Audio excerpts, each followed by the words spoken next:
cualquier pueblo del mundo que luchara por su libertad. Llevamos mucho tiempo luchando y todos hemos perdido mucho. Prestemos atención. Ante todo, sobrevivid. No tenéis ni idea de lo importantes que sois y lo importantes que seréis todos y cada uno de vosotros. Si estáis escuchando esto, sois la resistencia. Hay que hacer algo. Crece la voz del mundo entero, del mundo entero. Crece la voz del mundo entero, caiga la pena. 12:18 casi, comenzamos aquí esta nueva entrega de A Vista del 15M con el compañero José Guerrero, que aquí ha venido. ¿Qué tal? Hola, buenos días, Rodrigo, y hola a toda la audiencia. Hoy me toca estar solo, ¿eh? Bueno, Hoy voy a darle tantas veces descanso. que está Cristóbal solo. Exactamente, Cristóbal últimamente está más veces solo que yo, así que yo voy a intentar hacerlo por lo menos igual que él, aunque el listón esté muy alto. Bueno, claro que sí. Bueno, pues nada, bienvenidas y bienvenidos a este programa semanal, todos los jueves que hacemos este programa ya desde hace...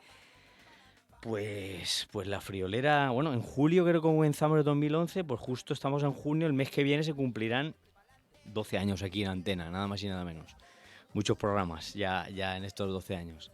Así que, bueno, como viene diciendo siempre mi compañero en la introducción, pues bienvenidas y bienvenidos y gracias sobre todo a toda esa resistencia, que si estás escuchando ahí sois la resistencia, ¿no? Ahí, aguantando cada jueves todas estas noticias y estas malos augurios que siempre planteamos, pero bueno, no son malos augurios en tanto en cuanto están basados en una realidad, ¿no? Que es la que estamos viviendo y que desgraciadamente vamos a vivir si no hay un cambio de rumbo radical de la cultura que tenemos metida a sangre y fuego en la cabeza. Así que bueno, como siempre, como hoy hemos empezado un poquito más rápido, lo que vamos a hacer es empezar ya en materia y como ya sabéis, todos y todas las que nos escucháis, hacemos un primer bloque que hablamos un poco de la casa común, de la madre tierra, pues eso, hablando de todas aquellas cosas que están pasando que nadie cuenta o que nadie le da la importancia que merecen, ¿no?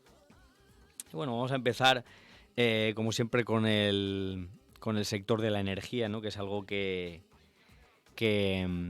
está muy en boga últimamente y que desgraciadamente pues están manejando, están dirigiendo es eso que llaman ellos de una forma torticera transición energética, pues una vez más en este capitalismo ahora pintado de verde, pues son ellos los que quieren dirigir esa transición que no es tal, porque no es más que una transacción, ¿no? Transacción de poderes, bueno, ni siquiera es una transacción porque es una adición, ¿no? Es decir, aquí te vienen con la excusa del cambio climático, que hay que descarbonizar la economía, pero nada más lejos de la realidad. Luego leeré un artículo muy bueno que explica esta mentira, ¿no? Como digo, es solo añadir más leña al fuego, nunca mejor dicho, ¿no? Es decir, como tenemos que disimular y hacer ver que estamos haciendo una sustitución, una falsa sustitución de los combustibles fósiles por sistemas de captación de energías renovables, pues lo que estamos haciendo es que siga creciendo la economía en este bucle interminable que es esa droga que es la del crecimiento, el crecimiento perpetuo, que es físicamente imposible, pero ellos siguen y siguen y siguen hasta que dejen el planeta hecho un vertedero y un estercolero y algo muerto, un ser inerte. Bueno, pues en esa dinámica adictiva que es el crecimiento, pues lo que han hecho es coger las energías renovables, por supuesto, dirigir esta falsa transición desde arriba, desde las élites, ya no solo las grandes multinacionales energéticas, sino también los fondos de inversión, los grandes bancos, hasta IKEA está metido por ahí, para que el negocio no pare, ¿no? Para que la mega máquina no pare. Y lejos de eso, pues la inversión en combustibles fósiles pues no está cesando, sino que por el contrario sigue aumentando año tras año. Bueno, vamos con noticias y vamos comentando algunas de ellas, si os parece. Bruselas avisa de que la red eléctrica española no es suficiente para dar cabida a todos los proyectos renovables. Esto lo hemos comentado en otras ocasiones y es que es tan demencial, es tanta la barbaridad, es tan la burbuja de megaproyectos que se están presentando que ya solo con los que tienen la autorización previa, la red eléctrica española no es capaz, no tiene la infraestructura ni de evacuación ni de transporte para que todos estos megaproyectos de renovables, por cierto, subrayo, megaproyectos, porque los proyectos de autoconsumo, la mayoría ya se están integrando. Y es alucinante lo que se ha multiplicado solo en estos 2 últimos años, ¿no?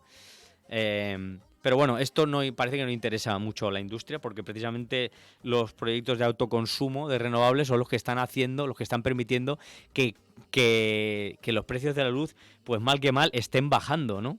Y esto tampoco se habla porque resulta que es que los gerifaltes y los analistas y los brokers y los tiburones de todos estos fondos de inversión no habían previsto no habían previsto con exactitud que resulta que si cada vez se iba multiplicando y se iba metiendo más en la red energías renovables, al final invertir en megaproyectos de renovables no iba a ser rentable, puesto que los precios de la luz iban a bajar.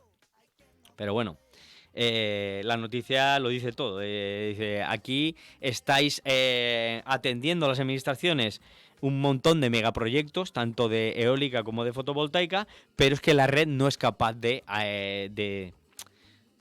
dar cabida a todos estos proyectos, y se está hablando de que hay que invertir en infraestructuras de almacenaje, pero tampoco está muy claro que eso sea la solución, con lo cual, después de toda burbuja, como pasó con la inmobiliaria, todo peta y seguramente, ya lo estamos viendo que se está desechando un montón de energía renovable que se produce, sobre todo en las horas de mucho sol o en las horas que hay mucho viento, se está tirando directamente a la basura, igual que pongo el paralelismo con aquellos proyectos de resorts, de urbanizaciones y de fincas de pisos nuevos que a día de hoy siguen parados y siguen a mitad de hacer, producto de aquella burbuja y aquella época del pelotazo urbanístico que era construir por construir. Bueno, pues ahora se presentan proyectos renovables por presentarse.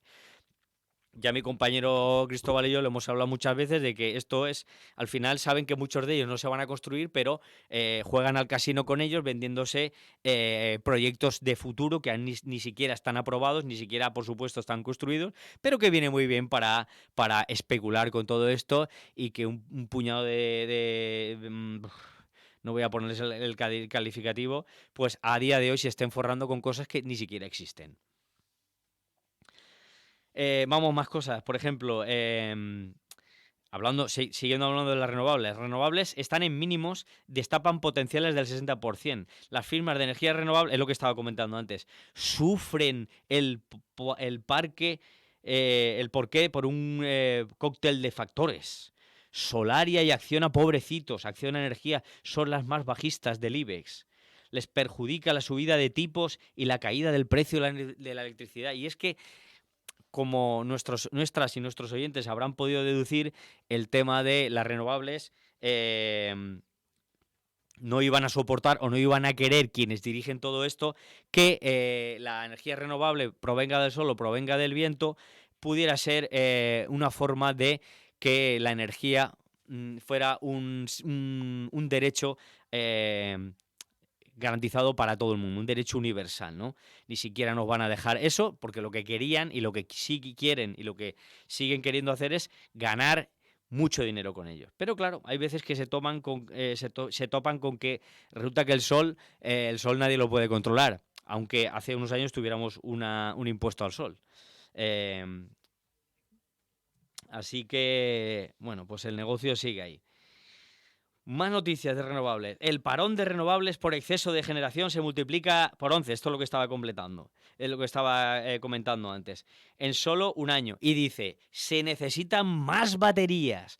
O sea, esto es como aquello del mito del progreso, ¿no? Que se supone que a través de la tecnología, vamos progresando con todas las comillas del mundo. Pero es que por cada paso que se va progresando a través de la tecnología, se añade más complejidad. Y cada complejidad añade nuevas complejidades, ¿no? Entonces, como ahora se están multiplicando las renovables, ya sea de autoconsumo o todos los macroproyectos demenciales que quieren instalar en todas las zonas que ellos han dicho que han declarado de sacrificio, pues resulta que se necesitan baterías porque, como he dicho antes, se está tirando a la basura, se está desechando mucha de la energía renovable que se produce. Fijaos qué noticia. Paralizada por primera vez la reintroducción de una especie amenazada en España. ¿Por qué? Adivinen por qué. Porque resulta que hay una megaplanta, un macropolígono eólico que parece ser que tiene prioridad antes que recuperar una especie como el quebrantahuesos, ¿no? Está amenazada y en esa zona concreta era la zona perfecta para reintroducirla y recuperarla.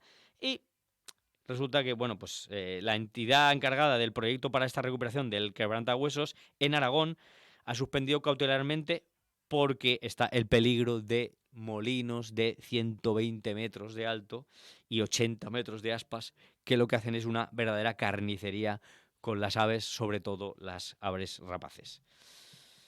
Fijaos qué noticia. Así ve Elon Musk a España. Elon Musk es la persona ahora mismo más rica del mundo, con una fortuna de, bueno, es que es hasta indecente decirlo, ¿no? Una fortuna de más de 200 y pico mil millones de dólares. Bueno, pues este señor que resulta que aquí parece ser que la Comunidad Valenciana y en concreto en La Hoya, creo que en Cheste, ya va una gigafactoría para construir coches eléctricos, ¿eh? No hemos tenido bastante con la gigafactoría que se quiere hacer o que ya está en marcha poner en Sagunto para hacer baterías para coches eléctricos, sino que este señor dice, bueno, vamos a invertir 4.500 millones de euros en hacer una gigafactoría en un pueblo de La Hoya de Buñol, allí en Valencia, porque creemos que vamos a vender muchos coches eléctricos. Por cierto, esos coches eléctricos son de lujo y ni tú, Rodrigo, ni yo, ni la mayoría de los que nos escuchan vamos a poder comprar. Yo ni tengo intención tampoco. No, yo tampoco tengo intención, pero es que son coches de 70, 80 mil euros Sí. al que los ricos, aunque solo los ricos pueden optar, ¿no? Pero este señor dice que España tiene un potencial desaprovechado, que es un potencial perfecto desaprovechado para sus negocios. Para sus negocios. Lo demás le importa una mierda. Él dice, el señor Musk, ve a España como es un posible polo energético para toda la Unión Europea. ¡Oh, qué casualidad! ¿Por qué entonces aquí quieren comprar la tierra, invasión de las tierras del interior de Valencia, todo el Valle de Ayora, toda la zona de las comarcas del Vinalopó, allá en Alicante, toda la zona del norte de Castellón? ¿Por qué entonces tantos megaproyectos y tanta... Si además, como hemos dicho en otras ocasiones, en España está bajando el consumo de energía eléctrica desde 2008... Pues aquí lo tienen ustedes, para alimentar, entre otras cosas, las gigafactorías de este mega rico llamado Elon Musk, para que pueda construir sus coches eléctricos que se puedan vender a los mega ricos. Así está. Y los impactos y las consecuencias que tenga la instalación de estas gigafactorías, pues les da un poco igual, porque venderán la moto de que aquí esto dará tantos y cuantos empleos y ya está. Así que, bueno, pues así lo tenemos. Resulta que en abril de 2002 este señor tuiteó que España debería construir un gran huerto solar. Y si pudiera ser toda la superficie de España, mejor, porque los que viven allí ya se apañarán. Que cojan una patera y que se vayan para arriba a Francia, claro, como están haciendo de los que hablaremos después. Entonces, cuando tuiteó Elon Musk esto,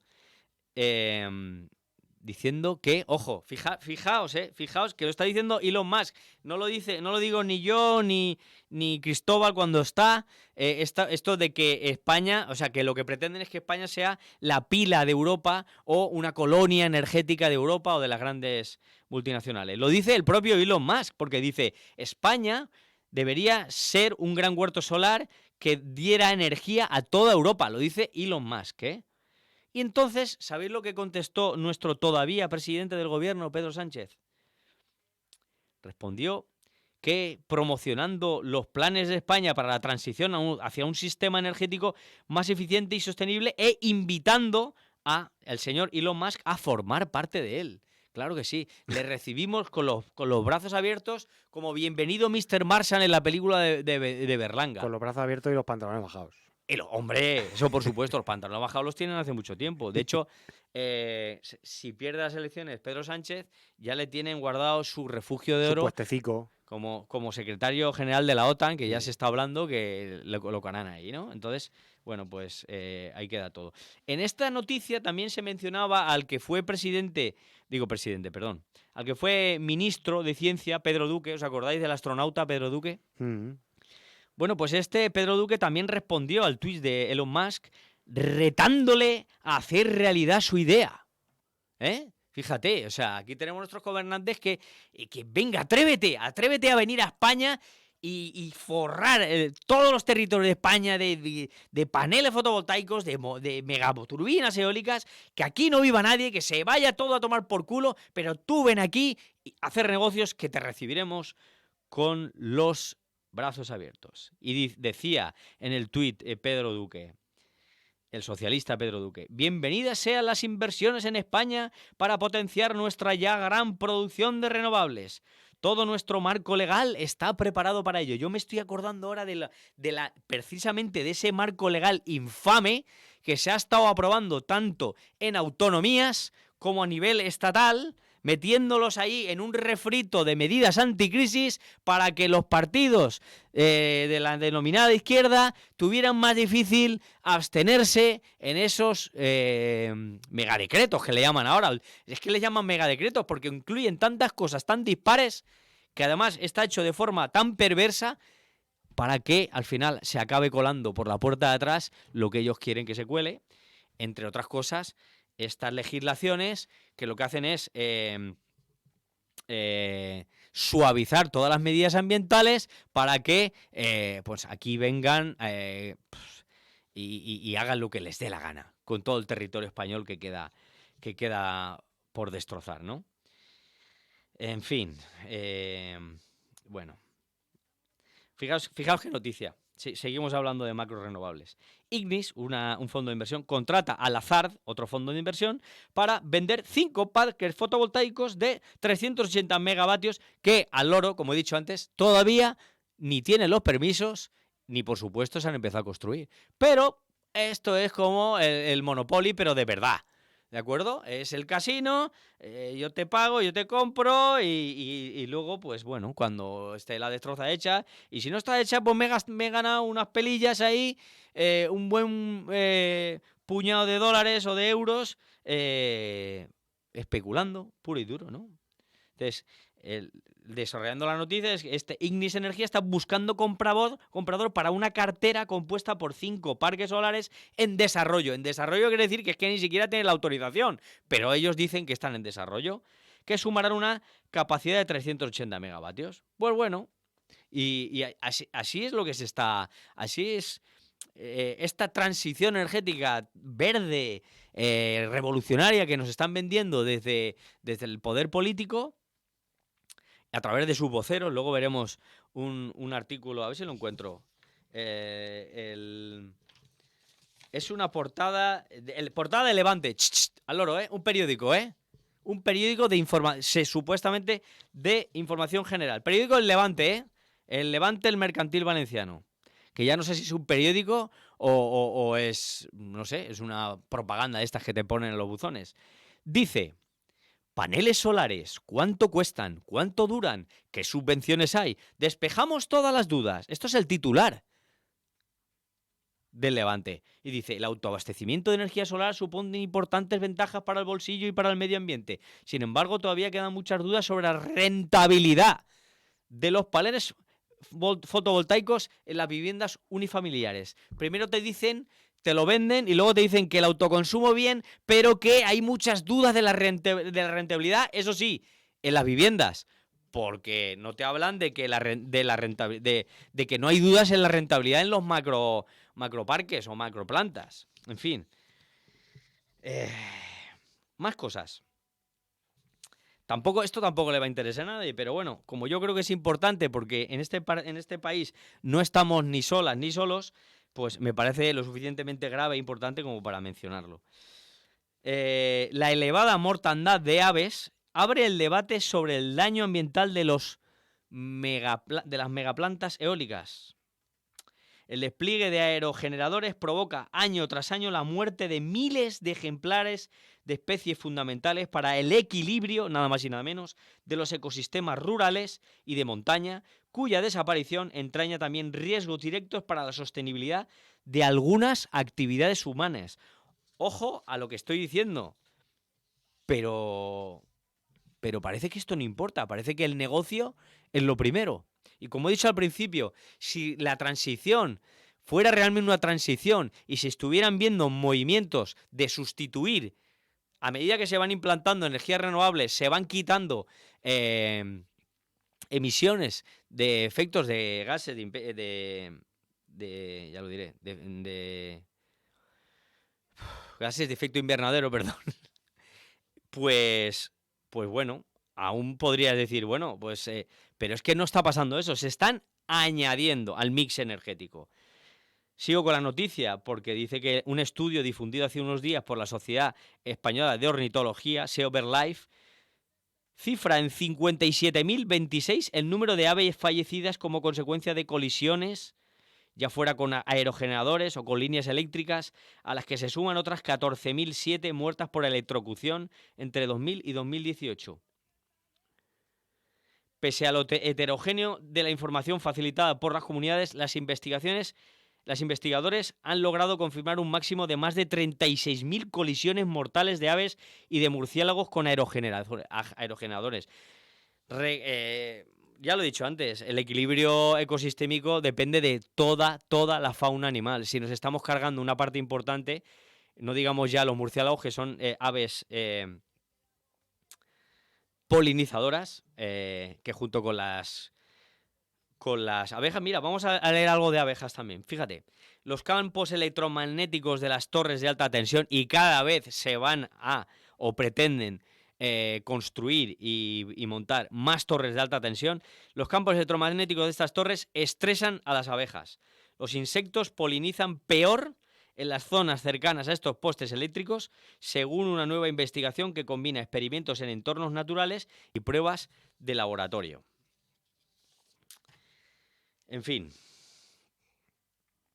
Más noticias de energía. La multienergética española Cepsa y la multinacional noruega Yara Clean Ammonia, líder europeo en el sector del amoníaco verde, han cerrado un acuerdo estratégico para impulsar la puesta en marcha del primer corredor marítimo de hidrógeno verde entre el sur y el norte de Europa, a través de los puertos de Algeciras y Rotterdam. Recordemos que el sur de Europa es España.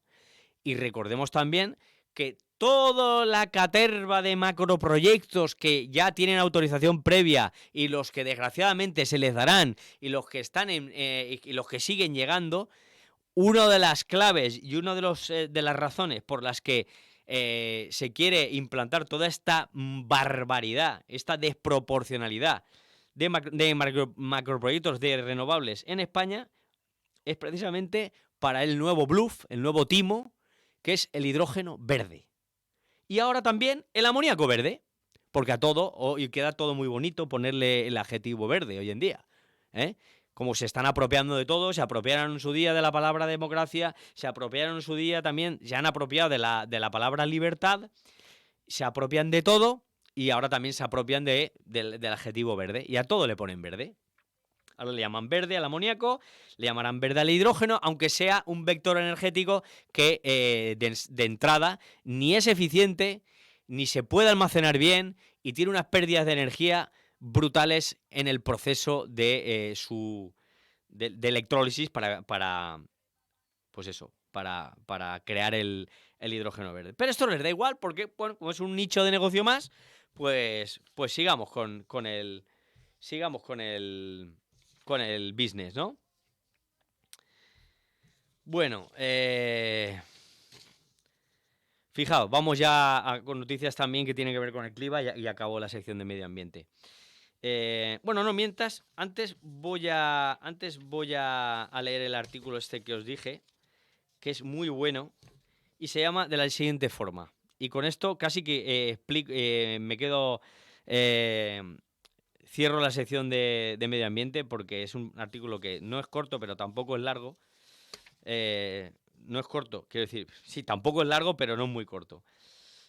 Lo leo porque lo explica muy bien. Es de Miguel Pajares. Miguel Pajares es antropólogo social y miembro de Ecologistas en Acción y autor del libro Bla Bla Bla, el mito del capitalismo ecológico. Dice así, el artículo se titula La moto que nos venden sobre la transición energética.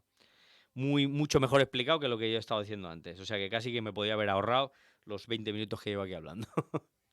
Dice, la Agencia Internacional de la Energía, en su último informe, dice que la inversión en tecnologías de energía limpia está superando significativamente a la que se hace en combustibles fósiles y hace afirmaciones como que en 2023 la energía solar eclipsará la producción de petróleo por primera vez.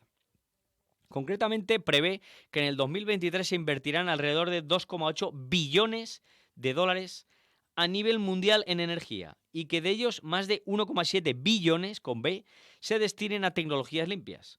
Este informe ha despertado cierto optimismo por lo que a la transición energética se refiere y no han faltado titulares que señalan que por fin el petróleo da paso a la energía solar, dando casi por sentado que estaríamos ya iniciando el declive en el consumo de petróleo o más aún en declive de todos los combustibles fósiles.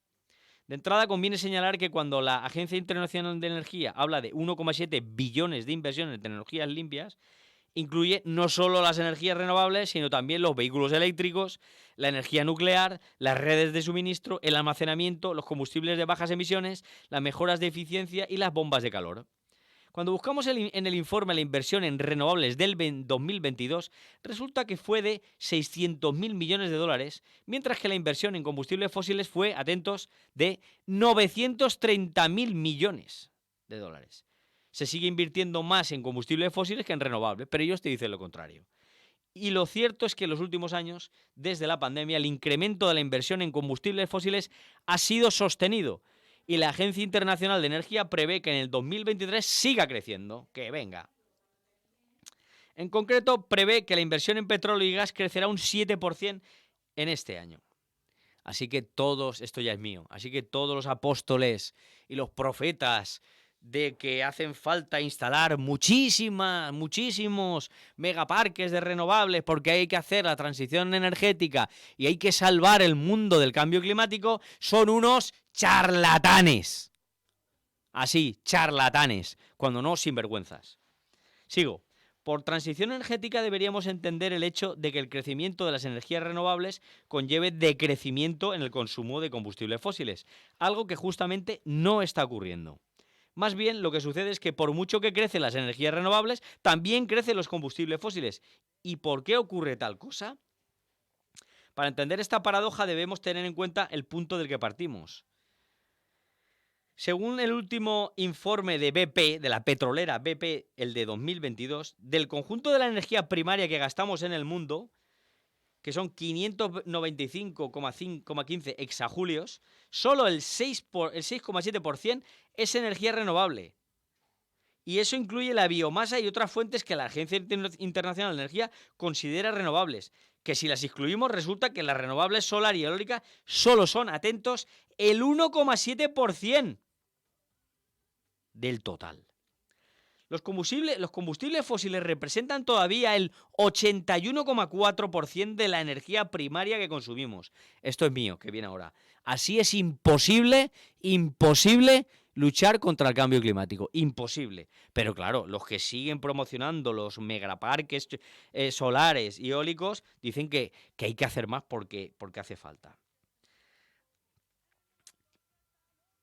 Ese es el punto de partida, así que por muy alto que sea el porcentaje de crecimiento de las energías solar y eólica, que lo es, necesitaría mucho tiempo, esto es mío, que no tenemos, para comenzar a sustituir a los combustibles fósiles.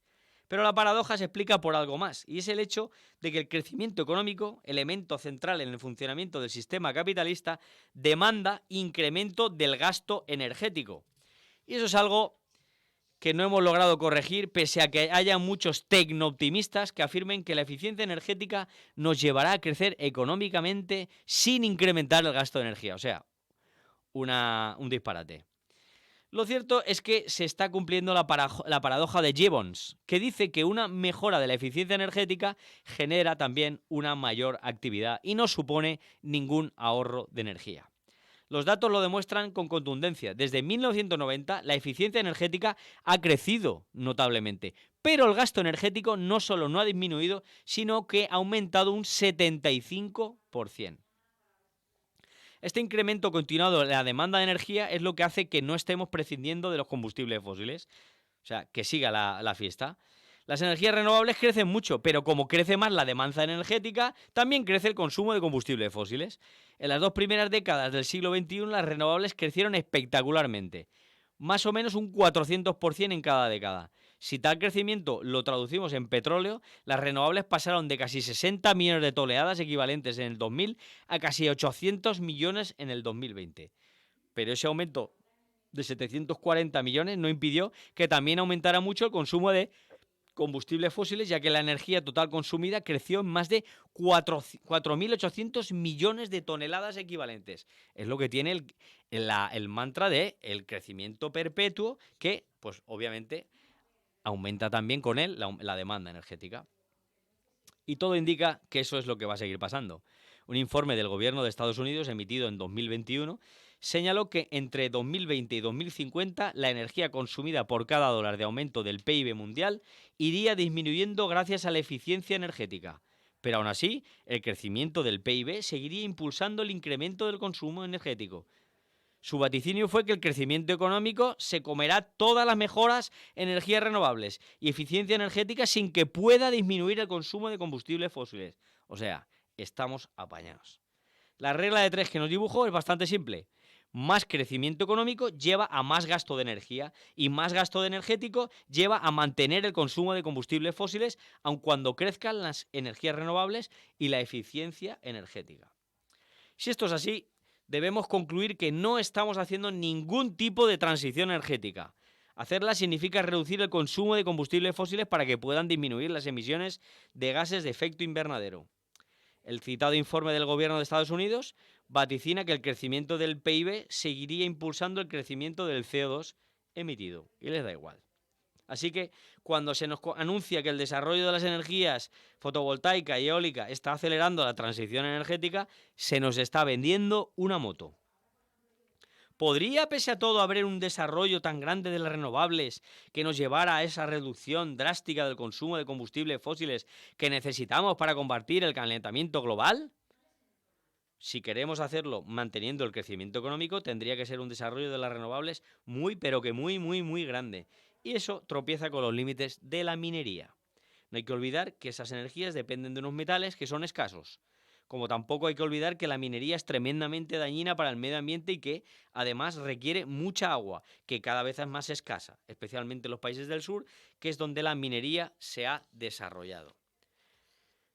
No hay más alternativa que abandonar el crecimiento económico. Si no vamos a una nueva situación de decrecimiento, no lograremos hacer ningún tipo de transición energética y mucho menos la transición ecológica que necesitamos. Hay que ir a una economía decrecentista que permita satisfacer las necesidades de la población con un menor consumo de energía. Ello requiere de cosas como una relocalización industrial generalizada que permita la reducción drástica del transporte, una reconversión también generalizada de los monocultivos de la agricultura industrial en agricultura campesina, una reducción contundente del consumo suntuario del 10% más rico de la población. En eso está pensando Elon Musk. Y mucho más del consumo del 1% más rico. Un desarrollo de las empresas públicas en todos los niveles gubernamentales que le quite el control de la economía a los poderes corporativos y financieros. Un gran desarrollo paralelo de la economía social y cooperativa. La lucha contra el cambio climático requiere de todo eso. Y si no hacemos esas cosas, no estamos haciendo frente a la emergencia climática. Aumentar la energía solar y eólica, mientras todo lo demás sigue igual, no sirve de mucho. Creo que está bien explicado. Y vamos con 2 o 3 pinceladitas del tema climático, que es muy grave lo que está pasando, aunque se nos está acabando el tiempo.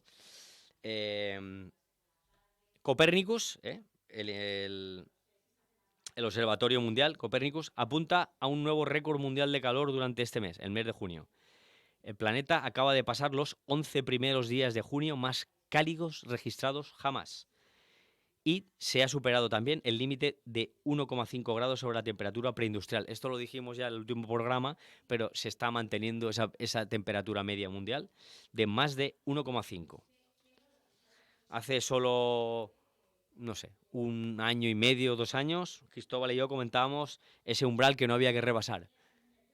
Que no había que rebasar antes de 2030. Bueno, pues antes de 2100, perdón. Ahora estamos en 2023 y ya lo hemos rebasado. Fijaos qué noticia. Texas alcanza los 49 grados centígrados y promulga, ojo, una ley por la que el gobernador Greg Abbott esta ley elimina el requisito de pausas para que los obreros de la construcción tomen agua en días calurosos. O sea, directamente este señor... Ay, por cierto, los mayores afectados son los trabajadores latinoamericanos, que son los que copan estos puestos de trabajo. A pleno sol, a 49 grados centígrados, se ha implementado una ley que elimina los descansos. Así que muéranse ustedes trabajando, que a nosotros nos importa una mierda. Y esto me da pie a leer un artículo muy bueno de una cosa gravísima que pasó esta misma semana. Y es que una trabajadora, una teleoperadora, murió de un infarto mientras estaba trabajando, echándole horas ahí en una empresa de telemarketing, ¿vale?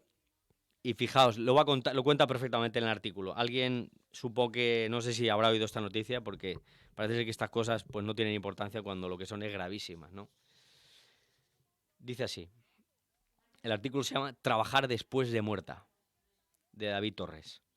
Dice, morirse es uno de los pocos derechos laborales que nos van quedando en esta época de neoliberalismo atroz y servicio exclusivo a la empresa. O al menos eso pensábamos, hasta que la semana pasada una teleoperadora de Conecta, una empresa de call center, murió de un infarto en su silla y los responsables ordenaron a sus compañeras que siguieran trabajando para no perder comba. Durante más de 2 horas, desde antes de la 1, cuando la pobre mujer cayó al suelo, hasta las 3 de la tarde en que desalojaron la oficina, las teleoperadoras estuvieron atendiendo llamadas con el cadáver de una compañera tirado en el suelo. A la 1:15 los médicos del SAMUR ya habían certificado la defunción, pero se conoce que la labor que cumplían las abnegadas teleoperadoras aquel mediodía era demasiado importante como para abandonarla por la minucia de una compañera caída en combate. Por lo visto, alguien, un jefazo, un secretario, un pelota, repetía sin cesar: ¡somos un servicio esencial! ¡Somos un servicio esencial! Recordando a las empleadas la obligación de seguir al pie del cañón, pasase lo que pasase. Como si aquella jornada decisiva Conecta estuviera coordinando desde unas oficinas de San Blas las operaciones aerotransportadas del desembarco de Normandía, lanzando a las ondas unos versos de Verlaine que cifraban el ataque aliado contra el muro del Atlántico. Pero qué va, se trataba solo de reclamaciones de clientes quejándose de la falta de suministro de una compañía eléctrica. Iberdrola, para ser exactos. Los responsables de la empresa y los representantes sindicales no acaban de ponerse de acuerdo sobre lo que ocurrió realmente. Que nadie obligó a las trabajadoras a seguir cogiendo llamadas, que nadie se atrevió a levantarse e irse en señal de duelo por una compañera fallecida, que nadie esto, que nadie lo otro. Una perfecta recreación de aquel episodio mitológico en el que Odiseo deja ciego al cíclope y luego le dice que se llama nadie. En la oficina de Conecta, en Valladolid, hace unos años, un tipo colocó una cámara oculta en uno de los baños femeninos, concretamente en el dispensador de papel. Y los jefes le pidieron a la mujer que encontró la cámara que mejor se callase para no alarmar al personal. Se ve que Conecta es una empresa que se preocupa mucho por tranquilizar a sus empleadas. Así les saquen un primer plano del culo o se les muera una colega en mitad de una ofensiva telefónica.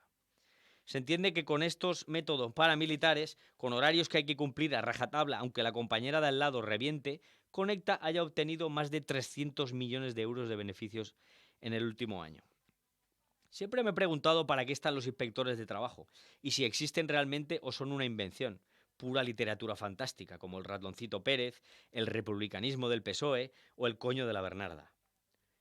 Me lo pregunto siempre que entro en un comercio y veo a un menor de edad, a un menor de edad atendiendo detrás del mostrador, y vuelvo a preguntármelo al pensar en esas oficinas de empresas decimonónicas con docenas de teleoperadoras amarradas a sus teléfonos como niñas esclavas en un sótano de Bangladesh cosiendo camisetas por €1 y pico diario. Quizá el inspector de trabajo esté muy ocupado en la zarzuela, secando el sudor a nuestro monarca y a toda su atareada familia. Quizá este verano el inspector que no existe se compre una camiseta Made in Bangladesh con el lema Inmaculada murió en su silla de un infarto con 56 años. Me parece que el artículo lo dice todo, lo explica todo. Es absolutamente... A mí se me acaban los calificativos. Es capitalismo puro y duro. Si es que no hay otra... No hay mejor descripción posible, que es el sistema que padecemos, es el que provoca esta auténtica barbaridad, esta auténtica atrocidad. Y el sistema que padecemos tiene, por ejemplo, estas otras cosas, a las que nadie está haciendo caso, pero que son muy importantes. Eso será si lo encuentro. Y si no, lo diré de memoria. El Banco Central Europeo, esta semana pasada, volvió a subir los tipos de interés. Es la octava subida en menos de un año. Octava subida en menos de un año. El precio del dinero se sitúa en el 4%, su nivel más alto desde la entrada en vigor del euro. Estos sinvergüenzas, estos sicarios financieros, con Christine Lagarde, la presidenta del Banco Central Europeo, a la cabeza, con la excusa de la inflación, dicen que la única forma de combatir la inflación es aumentando los tipos de interés. Los tipos de interés provocan que, a su vez, aumente el índice Euribor, que es precisamente el índice del que dependen los tipos de interés que se aplican a las hipotecas. Ahora hay muchísimas familias ahora mismo, muchísimas, y cada día se incorporan más cuando les revisan el tipo de interés semestral o anualmente de sus hipotecas. Hay muchas familias cada vez más que no van a poder pagar sus hipotecas. No hace falta recordar el drama que vivimos, no cuando empezamos aquí en esta radio en 2011, que ya el drama ya llevaba 2 años en marcha. A partir de 2008 se empezaron a disparar los tipos de interés, el Euribor, y empezó mucha gente a tener que elegir entre comer y pagar sus hipotecas. Y ahora hay familias, que me consta, a las que la hipoteca les está subiendo del orden de 200 hasta 300 euros la cuota. Familias que están empezando a pagar 800, 900 euros de cuota de hipoteca. Estamos hablando de más del 50% en muchos casos de lo que ingresan. Si a eso le añadimos los gastos de la luz, los gastos de internet, los gastos de escalera, comer, que es algo importante, creo yo, y demás, pues la tormenta que se avecina es espectacular. Espectacular. Pero ¿saben qué, queridos y queridas oyentes? Que a esta señora, Christine Lagarde, y a todos los sicarios que están tanto en el Banco Central Europeo como en la Comisión Europea, con Ursula von der Leyen a su cabeza, nadie les ha votado. Nadie. Y están llevando a Europa al desastre. Entre la guerra, metiendo a Europa en una guerra que es de Estados Unidos, metiendo a Europa y arruinando a Europa, pues estos son los que nos han metido en la guerra. Y voy a terminar... es que hay tantísimas cosas que encima hoy me hubiera gustado. Fijaos, esto seguro que lo habéis oído, seguro. Esos 5 millonarios que han pagado $250.000 cada uno por meterse en un sumergible e ir a ver los restos del Titanic. Tú fíjate qué falta les haría a estos señores, ¿eh? Y están atrapados en el sumergible y les quedan no sé cuántas horas. Ni siquiera me he molestado en saber si los han rescatado, si se han ahogado o lo que ha pasado con ellos. Me da absolutamente igual. Pero ¿sabes qué? ¿Sabes qué, Rodrigo? ¿Sabes qué? ¿Saben ustedes qué? Que es que hace nada, en la semana pasada, 700, a estos señores